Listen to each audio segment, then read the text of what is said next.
Hello friends, welcome back to judiciary cracker. आज हमारा video है एविडेंस कॉन्सेप्ट सीरीज पार्ट 4 पे, जिसके अंदर हम डिस्कस करेंगे सेक्शन 9 ऑफ एविडेंस एक्ट, जिसे कॉमनली हम टीआईपी के नाम से जानते हैं। टीआईपी मतलब टेस्ट आइडेंटिफिकेशन परेड। सेक्शन 9 का अगर एक बेसिक ओवरव्यू आपको अभी देता हूँ, कि ये हमें 5 फैक्ट्स के बारे में बताता है, ऐसे फैक्ट्स जो रिलेवेंट होंगे। अब ये 5 फैक्ट्स कौन से हैं और ये टीआईपी के लिए क्या एसेंशियल्स है, क्या पॉइंट्स नेसेसरी है, टीआईपी कौन कंडक्ट करवाता है, टीआईपी किसके प्रेजेंस में होती है, टीआईपी की एविडेंशियरी वैल्यू क्या है, ये सब जानने के लिए वीडियो को एंड तक ज़रूर देखिए और चैनल को सब्सक्राइब करना ना भूलें और बेल आइकन ज़रूर प्रेस करिए। चलिए देखते हैं। Section 9 fact necessary to explain और introduce relevant facts are relevant fact. अब ये 5 फैक्ट्स की बात करता है, जिसमें फर्स्ट हम देखें कि ऐसे फैक्ट्स, अगर आप हेडिंग देखोगे तो ये सिर्फ 2 तरीके की फैक्ट्स की बात करता है, पर जब आप सेक्शन रीड करोगे तो ये आपको 5 फैक्ट्स की बात करेगा। हेडिंग के अंदर ही जैसे हमें पता लग रहा है, ऐसे फैक्ट्स जो या तो एक्सप्लेन कर रहे हैं फैक्ट इन इशू या रिलेवेंट फैक्ट को, या इंट्रोड्यूस कर रहे हैं for the first time fact in issue और रिलेवेंट फैक्ट को, ऐसे सारे फैक्ट्स जो होते हैं वो रिलेवेंट होंगे।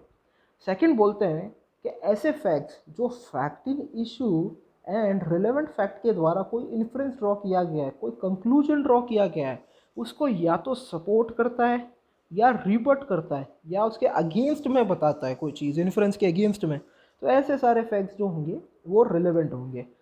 थर्ड हमें बताता है कि ऐसे फैक्ट्स जो आइडेंटिटी एस्टेब्लिश करने में काम करते हैं वो सारे फैक्ट्स रिलेवेंट होंगे। अब यहाँ पे जो आइडेंटिटी है ये थिंग्स की भी इंक्लूडेड है और पर्सन की भी इंक्लूडेड है।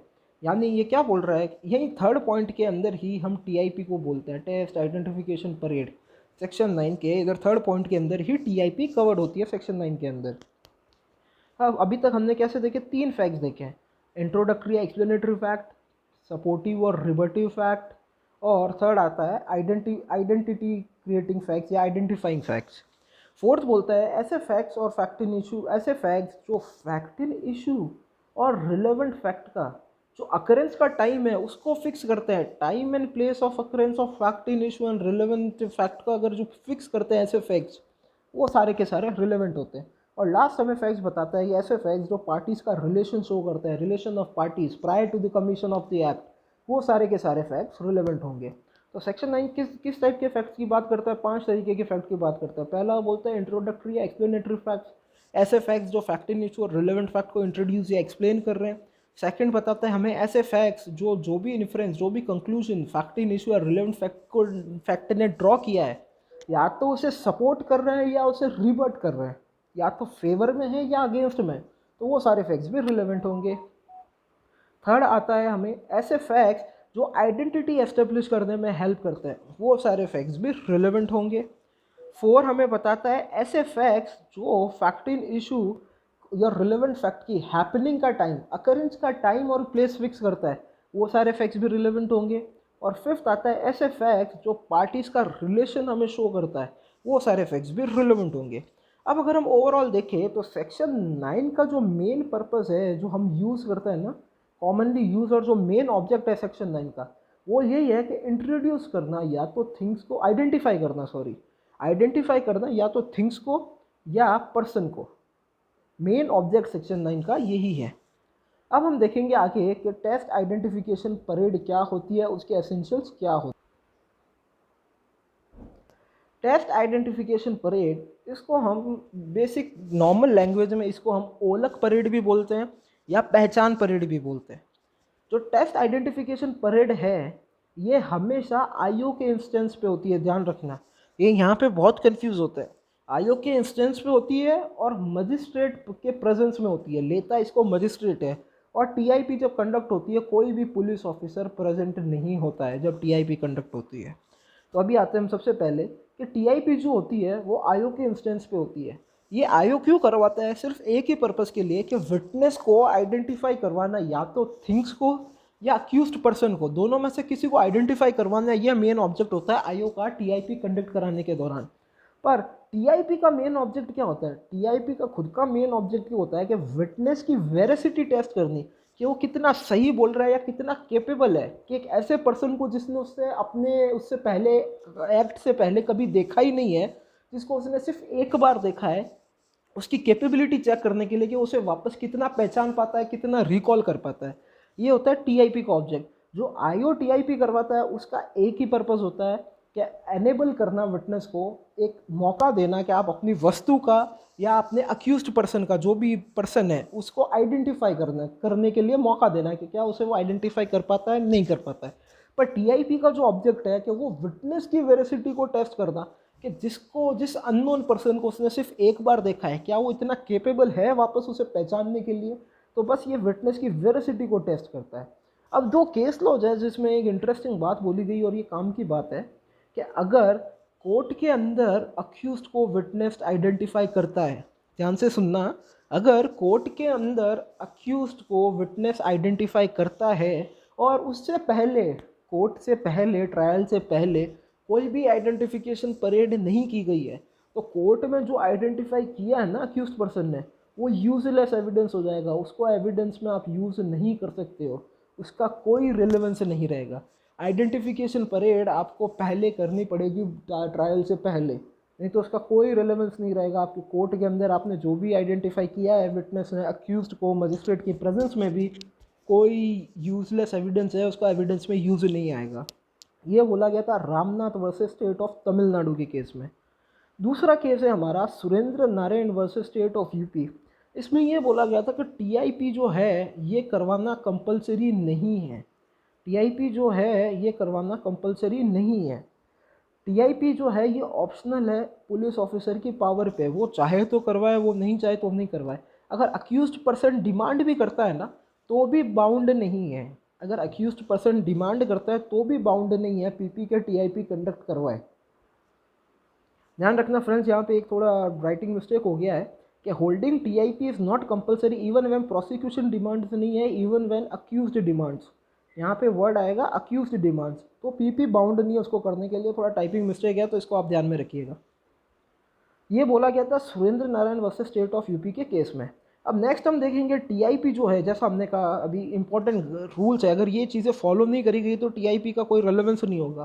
कि टीआईपी जो होगी वो मजिस्ट्रेट हमेशा कंडक्ट करवाता है, मजिस्ट्रेट की प्रेजेंस में होगी, मजिस्ट्रेट लेगा।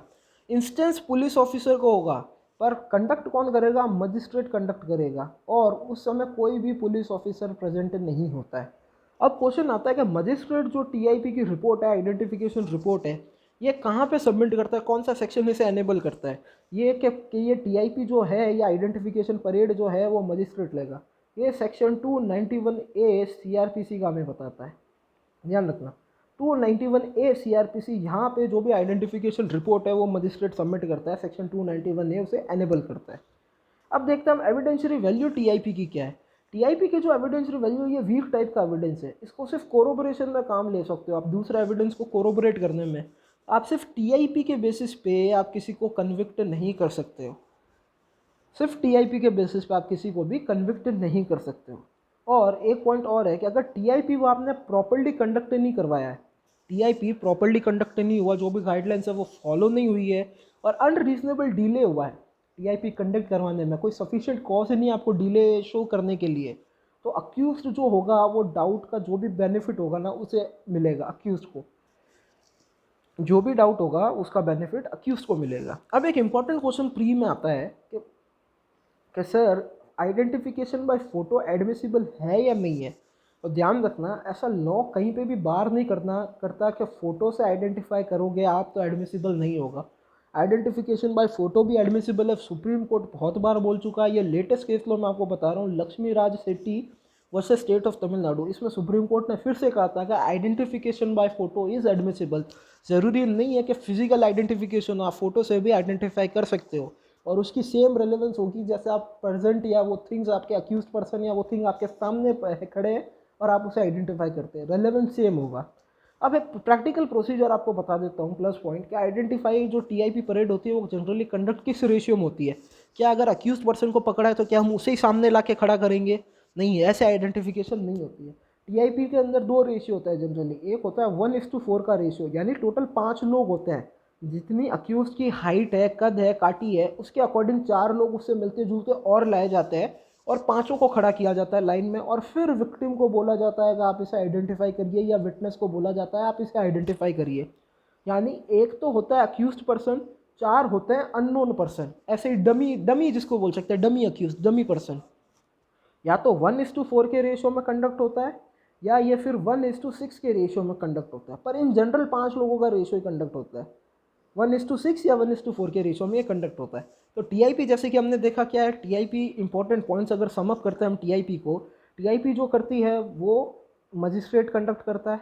इंस्टेंस किसका होता है, पुलिस ऑफिसर का होता है, पर जब मजिस्ट्रेट कंडक्ट करता है तो पुलिस ऑफिसर प्रेजेंट नहीं होता है। मजिस्ट्रेट टीआईपी की रिपोर्ट 291A सीआरपीसी के अकॉर्डिंग सबमिट करता है।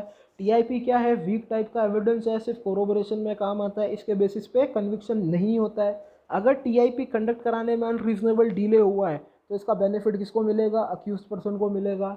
टीआईपी हम फोटो के द्वारा भी करवा सकते हैं, नेसेसरी नहीं है कि आप प्रेजेंट सामने चीज़ें सामने प्रेजेंट करोगे ही करोगे, अक्यूज को सामने प्रेजेंट करोगे तभी होगा, नहीं, आप फोटो के द्वारा भी टीआईपी कराया गया, आइडेंटिफिकेशन कराया गया, एडमिसिबल है।